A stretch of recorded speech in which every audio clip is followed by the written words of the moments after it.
Hello students, मैं कलीम। आज हम कक्षा 11वीं के भौतिकी की तरफ चलेंगे। भौतिकी में हमने पिछले वीडियो में क्या किया है, गति के नियम को खत्म किया है। महत्वपूर्ण बात यह है बेटा, आप लोगों से मैं अपील करूँगा, जब से असाइनमेंट वाली बात आई है या कॉपी वाली बात आई थी कि कॉपी हमको सब्जेक्टिव कॉपी चेक करवानी है, तब से आप लोगों के जो वीडियो को देखने का जो समय है वो बहुत कम हो गया। आपके लिए मैं एक बात बोलूँगा बेटा कि आप ना दूसरों पर ज़्यादा आश्रित होती है। अभी जो असाइनमेंट की कॉपी आई थी उसमें भी आप लोगों ने भर कर एक दूसरे पर पूर्णतः विश्वास किया है। तात्पर्य यह था कि एक बच्चे ने गलती किया है तो वही गलती आपकी भी है, जबकि बेटा आप अगर वीडियो देख रहे हो, अगर आपकी नोट्स कंप्लीट है तो आपको मैंने एकदम इजी क्वेश्चन, मैं अपने विषय के बारे में बात कर रहा हूँ, बाकी विषयों के बारे में नहीं कर रहा हूँ, शायद ये दूसरे विषयों में भी हो रहा होगा। तो बेटा आप लोग क्या करेंगे, पहला तो नजर मारना छोड़िए, आप थोड़ा मेहनत करिए, आप खोजेंगे बोलेंगे आज तो अच्छा लग रहा है, कैसे भी पका पकाया खा रहे हैं, कल को यदि स्कूल खुल गया, और स्कूल खुलेगा आज नहीं तो कल स्कूल खुलेगा, और जब स्कूल खुलेगी तो कितनी परेशानी होगी। आप इसको चैप्टर ही नहीं पता कि कौन सा टॉपिक कौन से चैप्टर का है, तो ये बहुत ही बड़ी परेशानी हो जाएगी। इसलिए आप जब वीडियो देखने बैठते हैं नोट्स पकड़ के बैठिए, पूछ करके लिखते चलिए, जहाँ पर छोड़ने का है माना कि बुक से सहारा लेना, वहाँ पर माना कि करके लिखिए, वहाँ पर लाइन छोड़िए, आगे बढ़ते जाइए। तो बेटा आप लोग लापरवाही ना बरतें, उम्मीद करता हूँ मेरी बातों का आप अनुसरण करेंगे और उसको पालन करेंगे। ठीक है, तो आज हम चलेंगे छठवां चैप्टर हमारा कार्य ऊर्जा एवं शक्ति कार्य। What is the work, work क्या होता है। ठीक है, तो कार्य के पहले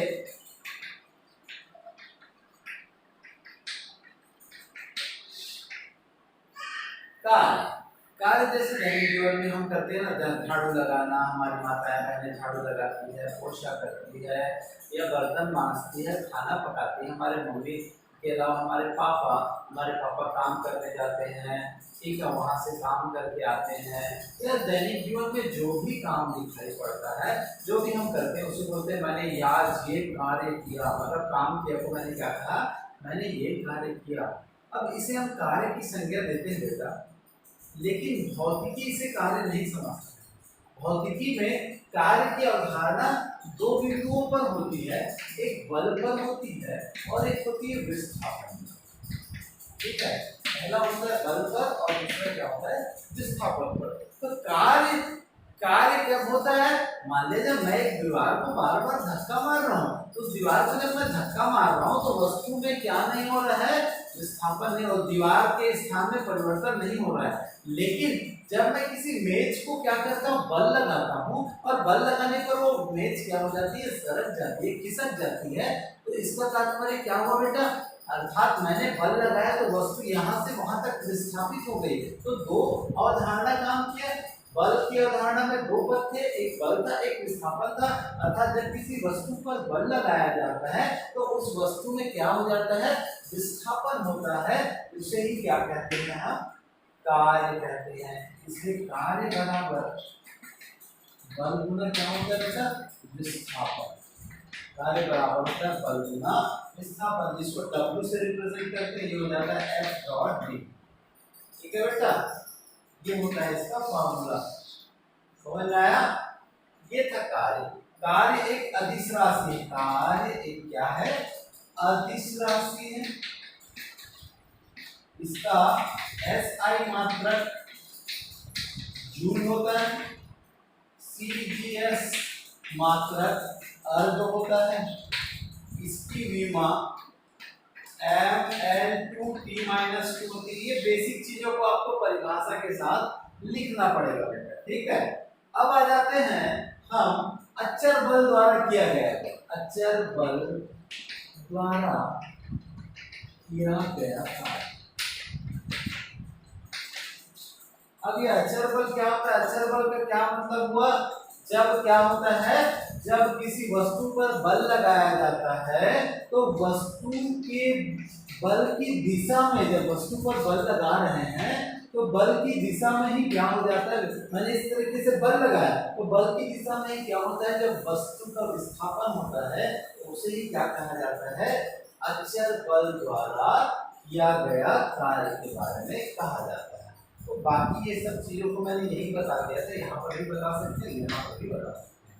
तो ये दो टॉपिक थे, आपको उम्मीद करता हूँ समझ में आया होगा। ठीक है, अब एसआई पद्धति में इसकी परिभाषा के बारे में भी चलेंगे।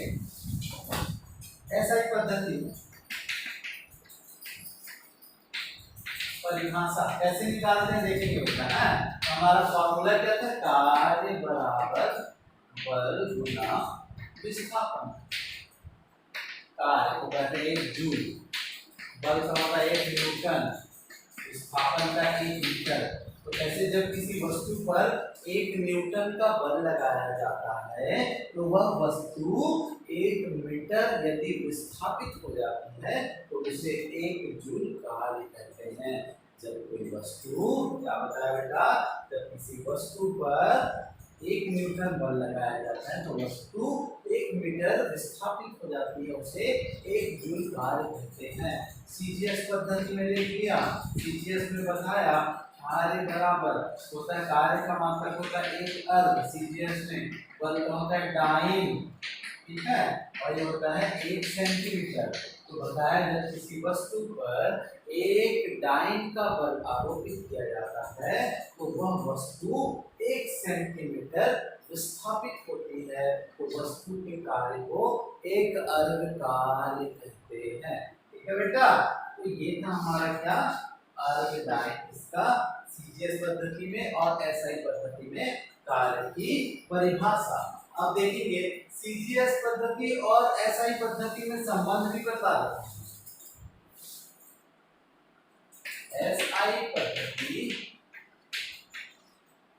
एवं सीजीएस पद्धति में संबंध, कार्य बराबर बल गुना विस्थापन।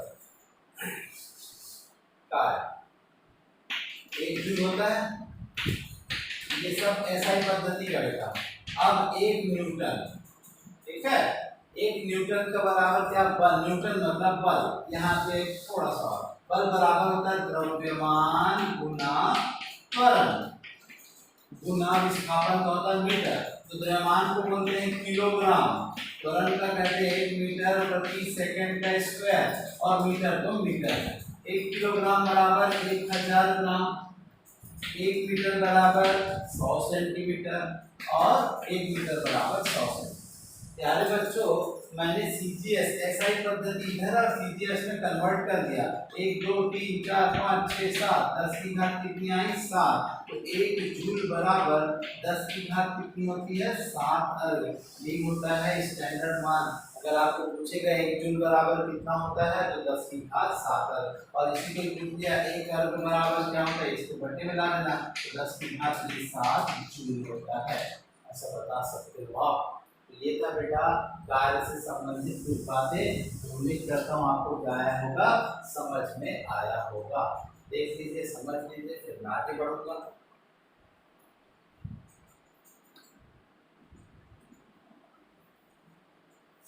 ठीक है, चलते हैं आगे। हम अध्याय 6 को लेकर चल रहे हैं, जिसमें ये सब बातें आपको उम्मीद करता हूँ समझ में आया होगा। अब चलूंगा मैं, कार्य का यदि विस्थापन बल की दिशा में ना हो, यदि विस्थापन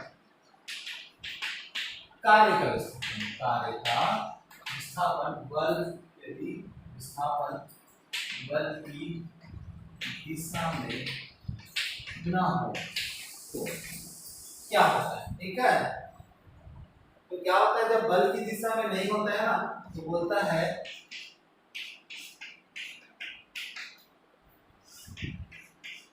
जब वस्तु का विस्थापन के मान लिया जाए F बराबर होगा, तो ये क्षैतिज घटक कोण के सामने की भुजा लंब, ये लंब मतलब sin थीटा बेटा, मतलब F sin थीटा, और क्षैतिज घटक क्या हो जाएगा, F cos थीटा। ठीक, तो यदि विस्थापन बल की दिशा में नहीं होता है तो कार्य की क्या परिभाषा होता है, उसका उस पर वस्तु पर लगाया गया बल और क्या उसके घटक, क्या उसके घटक एक गुणनफल के बराबर होता है। देखो कार्य बराबर क्या होगा, बल का विस्थापन की दिशा में घटक, बल का विस्थापन की दिशा में घटक गुना विस्थापन।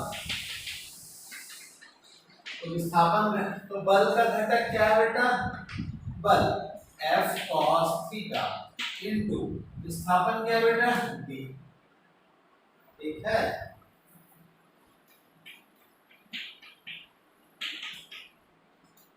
तो ये क्या हो जाएगा, F d cos थीटा। तो W is equal to F d cos theta, ये दो सदिशों का अदिश गुणनफल होगा। A dot B is equal to AB cos theta. तो आप देखेंगे A और B के जगह में F और D है बेटा, तो W इज इक्वल टू कैसे लिखा गया होता है, F डॉट D। ये होता है आपका क्या, सदिश रूप। कौन सा रूप, सदिश रूप। ये समीकरण को हमको याद रखना है। इसी प्रकार क्या बोलता है, विस्थापन की दिशा में बल का घटक तो हो गया। अब इसी प्रकार और क्या किया जा सकता है पता है, आप विस्थापन का भी घटक निकालकर हम d cos थीटा लिख सकते हैं, लेकिन हम एक का यूज करेंगे। ये परिभाषा होती है जब विस्थापन के दिशा में। उम्मीद करता हूँ समझ में आया। अब इसको हम उपयोग करेंगे ना, इसके कंडीशंस लगाएंगे और दो तरीके का बताऊंगा। आप थोड़ा सा देख लीजिए, समझ लीजिए, फिर आगे बढ़ूंगा।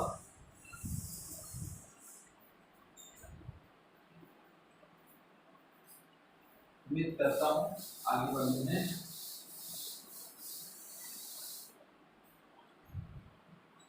देखो स्थिति के अंतर्गत चलूंगा, इसी की स्थिति है और इसको दो चीज बताऊंगा। पहला स्थिति जब थीटा बराबर 0 होगा, किस पे, W is equal to FD cos theta, इसकी क्या से। तो दो चीजें बताऊंगा बेटा। धनात्मक कार्य भी तीन प्रकार के, एक धनात्मक कार्य, एक ऋणात्मक कार्य, एक होता है शून्य कार्य। तो जब मैंने थीटा बराबर 0 रखा तो FD cos 0, cos 0 का मान होता है 1, तो W इज इक्वल टू क्या हो गया बेटा, FD बचा, अर्थात ये धनात्मक मान बचा, पॉजिटिव वर्ग बचा, इसे क्या कहते हैं, धनात्मक कार्य। तो धनात्मक कार्य को यहीं से लेकर चलता हूँ मैं, दो चीजों को एक साथ बता रहा हूँ। तो धनात्मक कार्य किसे कहेंगे बेटा, जब वस्तु पर बल लगाया जाता है तो बल की दिशा में ही विस्थापन हो जाता है। मान लीजिए मैंने किसी को धक्का मारा, उसी दिशा में आगे गिर गया, तो उसे क्या कहेंगे, धनात्मक कार्य। जब किसी वस्तु पर बल लगाया जाता है तो बल की दिशा में ही क्या हो जाता है, वस्तु का विस्थापन होता है। इसे ही हम क्या कहते हैं, धनात्मक कार्य। उदाहरण देख सकते हैं, किसी मेज पर क्या करेंगे, क्षैतिज रखी मेज पर हम पुस्तक को जब खसकाते हैं तो वह पुस्तक उसी दिशा में आगे की ओर सरकते रहती है। ऐसे बहुत सारे उदाहरण आप अपने से बना सकते हैं। फिर लिया second condition, theta is equal to 90, theta is equal to 90 degree लिया, तो W is equal to FD cos 90, और cos 90 का मान होता है बेटा 0। ठीक है, तो बताया यहीं पर 0 हो गया, तो इसे ही कहूंगा शून्य कार्य। तो शून्य कार्य की भी परिभाषा बताऊंगा। तो शून्य कार्य किसे कहते हैं, जब किसी वस्तु का विस्थापन उस पर लगने वाले बल की दिशा के, जब किसी वस्तु पर लगने वाला विस्थापन उस वस्तु पर लगने वाले बल के क्या हो, लंबवत हो, उसे ही क्या कहते हैं, शून्य कार्य कहते हैं। तो वस्तु द्वारा किया गया कार्य क्या होता है बेटा, शून्य कार्य। फिर से बोल रहे हैं, जब वस्तु का विस्थापन उस पर लगाए गए बल के विस्थापन, वस्तु पर लगाए गए बल के क्या होता है, लंबवत होता है, तो वस्तु द्वारा किए गए कार्य को शून्य कार्य कहते हैं। अब शून्य कार्य का क्या तात्पर्य, एक उदाहरण दे सकते हैं आप। शून्य कार्य के बहुत सारे उदाहरण होते हैं। शून्य कार्य के उदाहरण के अंतर्गत आपको, अगर कूली के बारे में जानते, कूली, यदि कोई जो कूली रहता है ना, कूली के बारे में जानते हो जी, रेलवे प्लेटफॉर्म पर जब क्या होता है, कूली अपने सर पर जो बड़ा बड़ा भारी बॉक्स लेकर जब चलता है ना, तो उसके द्वारा जब चलता है तो सिर पर रखा जाता है, तो कूली द्वारा गुरुत्वीय विभव के, गुरुत्वीय जो त्वरण होता है ना, उसके विपरीत, ऐसा बोल सकते हैं गुरुत्वीय बल के विरुद्ध, गुरुत्वीय बल ऐसा बैठ जाएगा, अगर उसके विरुद्ध एकदम स्ट्रिक्ट है, गुरुत्वीय बल के विरुद्ध जो कार्य करता है वो कार्य क्या होता है, शून्य। तो ऐसा उदाहरण दे सकते हैं, जब रेलवे प्लेटफॉर्म में पुली के द्वारा जब वो बक्से को उठाकर ले जाया जाता है तो उसके द्वारा जो गुरुत्वीय बल के विरुद्ध जो कार्य होता है वो शून्य कार्य होता है, क्योंकि लंबवत होता है। क्योंकि देखो आधार से स्थापन हो रहा है, धरातल से स्थापन हो गया उसका, तो ये होता है। तीसरा theta is equal to 180 degree. तीसरा होता है बेटा कौन सा कार्य, देखते हैं, पहले मान रखेंगे W is equal to FD cos 180, और cos 180 का क्या मान होता है भैया, -1 होता है, ये हो गया -FD। ठीक है, -FD, इसीलिए इसे क्या कह रहे हैं, ऋणात्मक कार्य कह रहे हैं। क्या कह रहे हैं, ऋणात्मक कार्य। तो ऋणात्मक कार्य मान लिया जाए कि उदाहरण देता हूँ, फिर परिभाषा बताऊंगा आपको। ऋणात्मक कार्य की सबसे अच्छी परिभाषा दूंगा और अच्छा उदाहरण, मान लिया जाए आप ढलान में चल रहे हैं, आप किसी वस्तु को धक्का मार के चढ़ा रहे हैं, लेकिन वो वस्तु क्या चढ़ नहीं रही, वापस हमारी तरफ आ रही है। हम बल तो इस तरफ लगा रहे हैं लेकिन वस्तु वापस हमारी तरफ आ रही है। इसका मतलब ये हुआ, जब किसी वस्तु पर बल लगाया जाता है, बल की दिशा के विपरीत दिशा में वस्तु का विस्थापन। अब हाथ ठेला वाला बेचारा ढलान में चढ़ा तो रहा है लेकिन वो चढ़ नहीं रहा है, वापस हमारी तरफ आ जा रहा है। इसका मतलब क्या होगा, ये ऋणात्मक कार्य कहलाएगा। अर्थात जब वस्तु पर क्या किया जाता है, बल लगाया जाता है, तो बल की दिशा के विपरीत विस्थापन होता है, उल्टा भागता है, तो उधर ढकेल रहे लेकिन इधर वापस आ रहा है, तो इसे ही हम ऋणात्मक कार्य कहते हैं। प्यारे बच्चों देख लीजिए, मैंने सबको उदाहरण और परिभाषा बताया, उम्मीद करता हूँ आपको थोड़ा बहुत समझ तो आया ही होगा।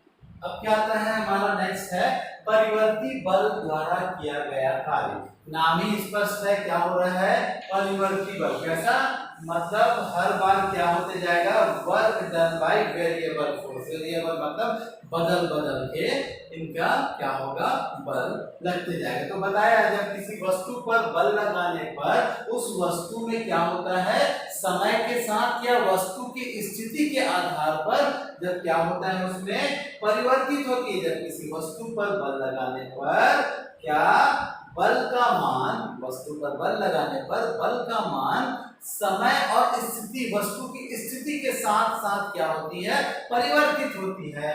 इसे ही क्या कहते हैं बेटा, परिवर्ती बल द्वारा किया गया कार्य कहते हैं। जैसे स्प्रिंग को खींचने, अगर थोड़ा सा खींचे तो थोड़ा सा परिवर्तन, एकदम जोर से खींच दिए तो ज्यादा परिवर्तन हो जाएगा। जितना आप बल लगाओगे उसके समय के साथ साथ उसकी स्थिति में उतना ही परिवर्तन होता है। ऐसे बताएंगे, न्यूटन का गुरुत्वाकर्षण का नियम भी इसी को फॉलो करता है, कूलाम का नियम है। ये सब जो बातें हैं ये आपको बड़ी कक्षाओं में सुनने को मिलेगी, लेकिन उदाहरण तो इसी का है, इसलिए हमने बता दिया। ठीक है, अब चलेंगे हम किसकी तरफ, नेक्स्ट टॉपिक की तरफ। हमारा नेक्स्ट टॉपिक है ऊर्जा। ऊर्जा किसे कहते हैं, क्या है ऊर्जा, होता क्या है।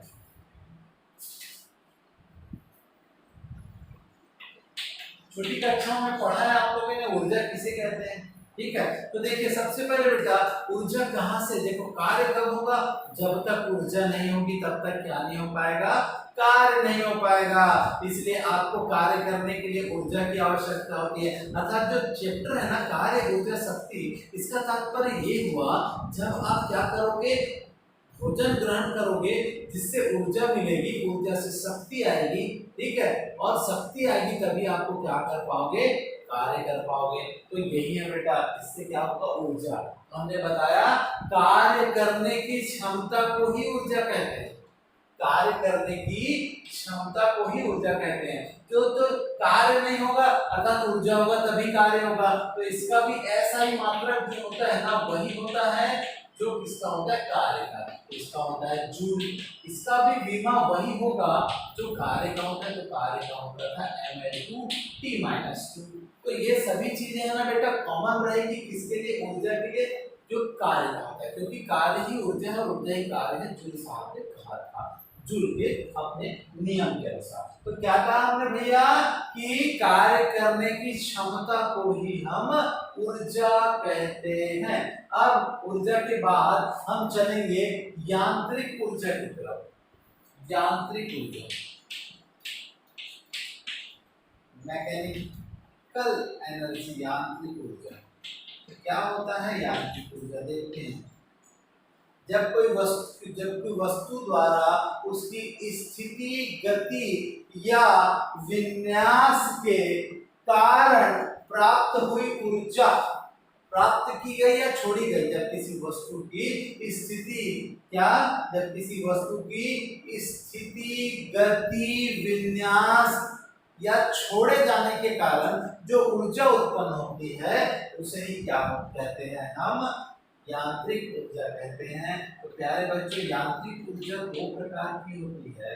पहला होती है गतिज ऊर्जा और दूसरा होता है स्थितिज ऊर्जा। तो गतिज ऊर्जा किसी वस्तु में गति के कारण उत्पन्न ऊर्जा को हम गतिज ऊर्जा कहते हैं। किसी वस्तु में उसकी गति के कारण उत्पन्न ऊर्जा को हम गतिज ऊर्जा कहते हैं। दूसरा, किसी वस्तु में उसकी स्थिति के कारण उत्पन्न ऊर्जा को हम स्थितिज ऊर्जा कहते हैं। स्थितिज ऊर्जा में बहुत सारे उदाहरण आपको देखने को मिलेंगे बेटा। जैसे आप देखोगे कि गुलेल से जब हम मारते हैं ना, केटी से, तो पहले क्या करते हैं, पहले संचित कर लेते हैं गतिज ऊर्जा को, फिर छोड़ते हैं। स्थितिज ऊर्जा के रूप में ऊर्जा को संचित करते हैं, फिर छोड़ते हैं। फिर बांधों का पानी को एकत्रित किया जाता है, ये भी स्थितिज ऊर्जा के रूप में संचित। गतिज ऊर्जा को स्थितिज ऊर्जा के रूप में क्या किया जाता है, संचित। ऊर्जा को स्थितिज ऊर्जा के रूप में स्थित, अगर रुका है तो वह स्थित, गतिमान है तो गतिज, ठीक है। या चाबी वाली घड़ी होती थी पहले, उस पर हम क्या किया जाता था, चाबी भर के उसको स्थितिज ऊर्जा के रूप में संचित करते थे। तो ये था बेटा स्थितिज ऊर्जा और गतिज ऊर्जा की परिभाषा। अब मैं गतिज ऊर्जा का आपको व्यंजक बताऊंगा, ठीक है। आज का जो हमारा अंतिम टॉपिक है गतिज ऊर्जा का व्यंजक।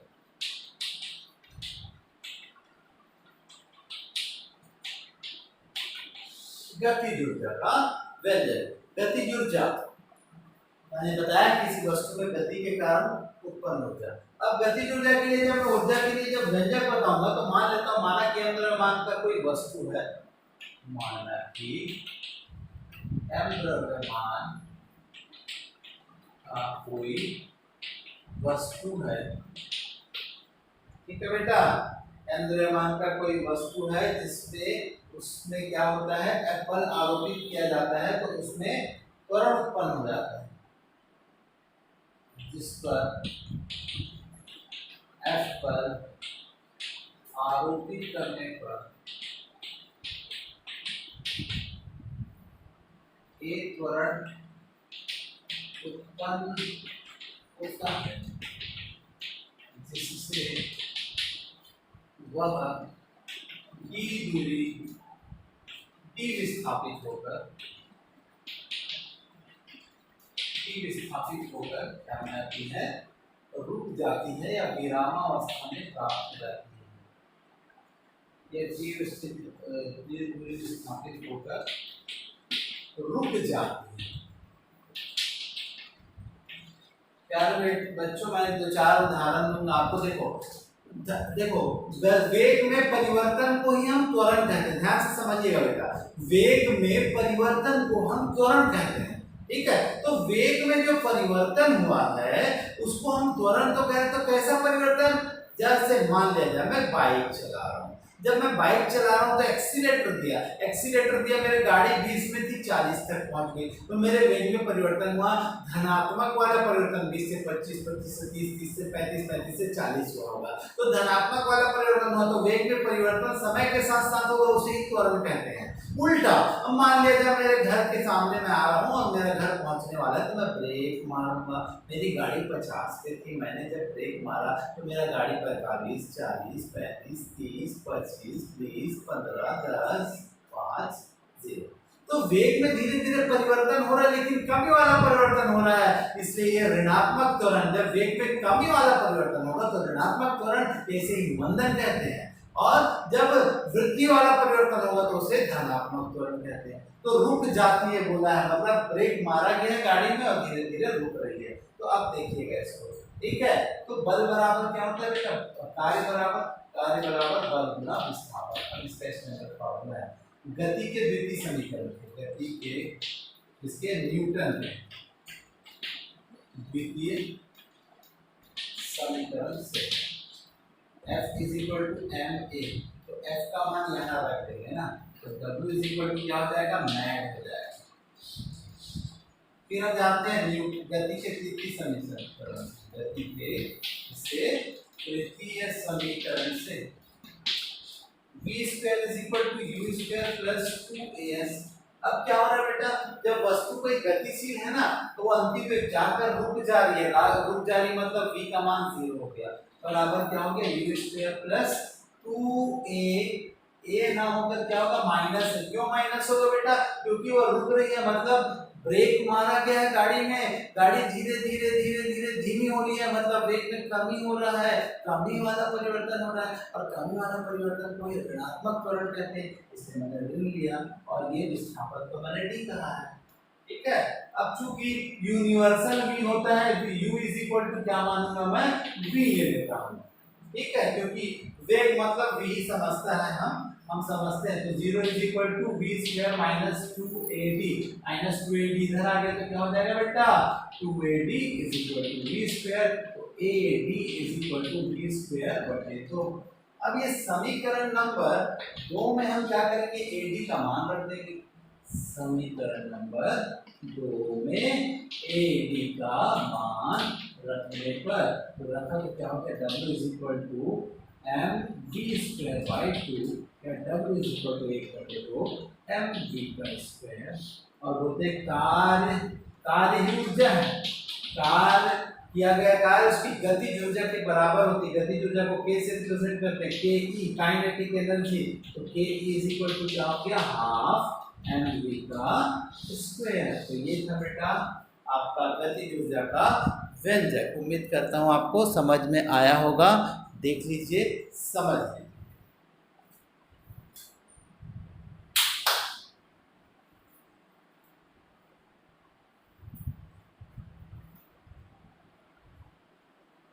तो प्यारे बच्चों, ये था आज का हमारा क्लास। उम्मीद करता हूँ आपको समझ में आया होगा। आप बेटा रोज नोट्स बनाइए, आप क्या कीजिए, आप रोज वीडियो देखिए, आपके लिए बेनिफिट होगा। डाउट रहेगा तो आप मुझे कमेंट बॉक्स पे कीजिए या फोन कर सकते हैं, लेकिन नोट्स जरूर बनाइए।